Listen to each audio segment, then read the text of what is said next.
सद्गुरूंचे पुण्यस्मरण, सद्गुरु नाम संकीर्तन, सद्गुरु गुणानुवाद गान,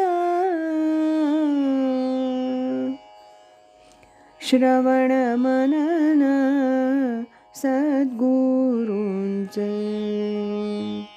श्रवण मनन सद्गुरूंचे.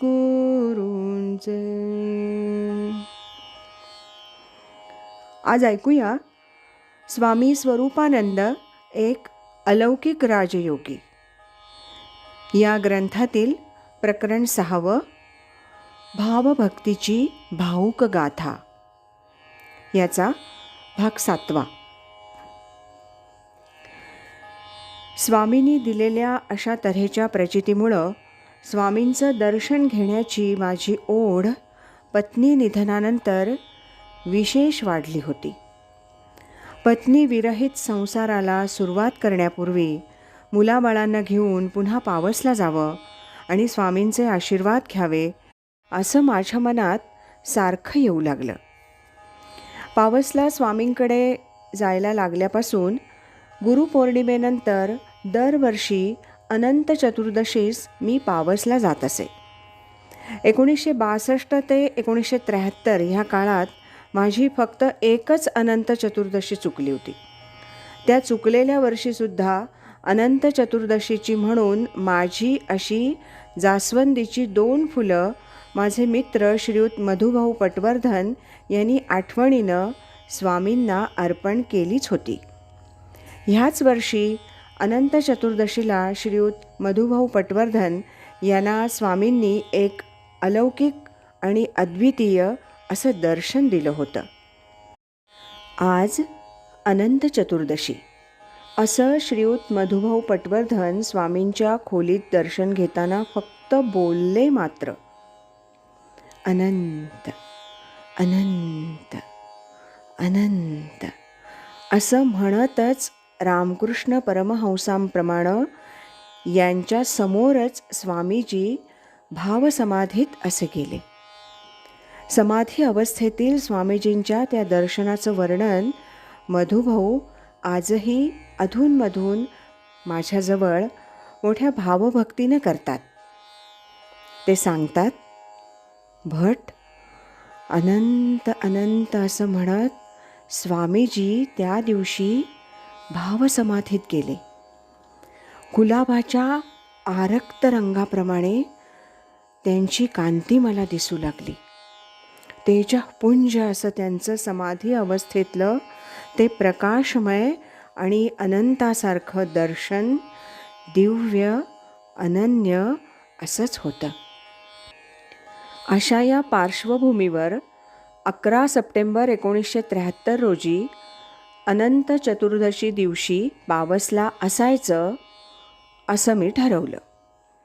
ह्या खेपेस 3 दिवस पावसला राहायचं असा बेत करूनच मी, माझे 4ही मुलगे आणि आमच्या वाड्यातील माझे एक मित्र श्रीयुत वसंतराव पटवर्धन अशी आम्ही मंडळी 9 सप्टेंबर 1973 रोजी पावसला गेलो. स्वामींनी दर्शन, बोलणं असं त्यावेळेस तसं पाहिलं तर बरंच कमी केलं होतं. मी दुःखात, मुलं पण दुःखात. अशा परिस्थितीत केवळ स्वामी दर्शनामुळं आनंद मिळावा ह्या हेतूनच मी या खेपेस पावसला गेलो होतो. 2 दिवस झाले तरी माझा स्वामी दर्शनाचा योगच येईना.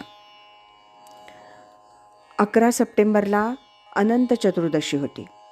वाटत होतं आज स्वामी आम्हा सर्वांना दर्शनाला बोलावतील, पण तसं झालंच नाही. स्वामी सत्यदेवानंद सरस्वती, सौ मृणालिनीबाई जोशी इत्यादी ज्येष्ठांना त्या दिवशी स्वामींनी अगदी खोलीत बोलावून असं दर्शन दिलं. वाटलं स्वामींचं आपल्याला बोलावणं येईल, पण तसं काहीच झालं नाही.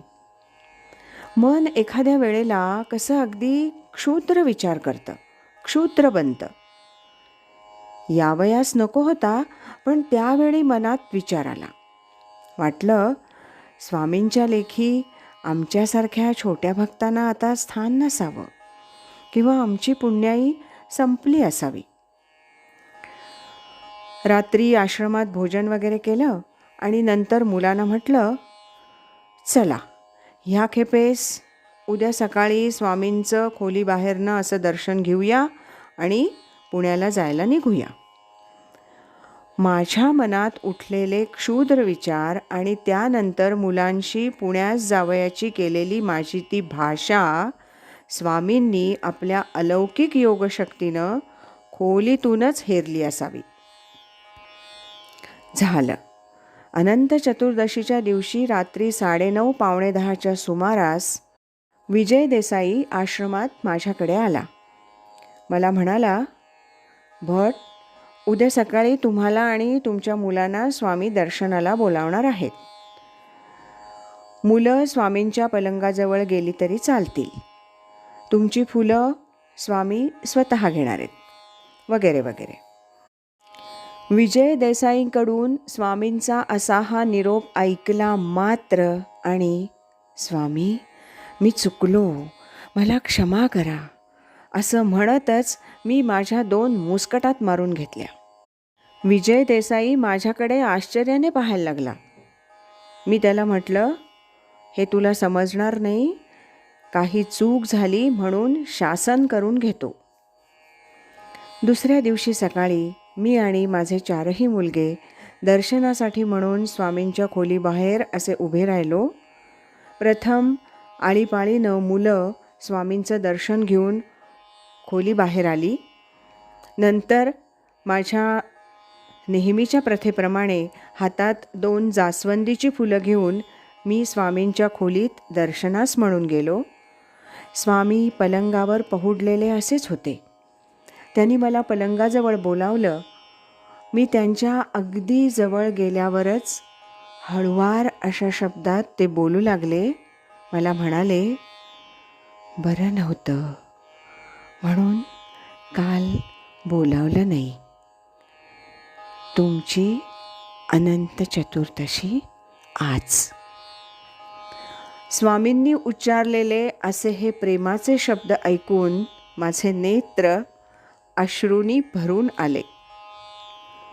अनंत कोटी ब्रह्मांड नायक राजाधिराज योगीराज स्वामी समर्थ असं म्हणतच मी माझी फुलं स्वामींच्या हाती दिली. त्यांची ती फुलं असलेली ओंजळ माझ्या हाती घेऊन मस्तकी लावली. म्हटलं, स्वामी सांभाळा.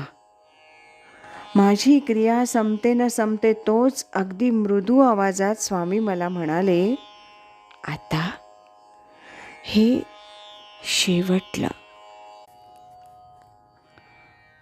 आज इथेच थांबूया. यानंतरचा या प्रकरणातला 8वा भाग आपण उद्या ऐकूया. श्रीमद सच्चिदानंद सद्गुरु श्री स्वामी स्वरूपानंद महाराज की जय. हरि ओम तत्सत.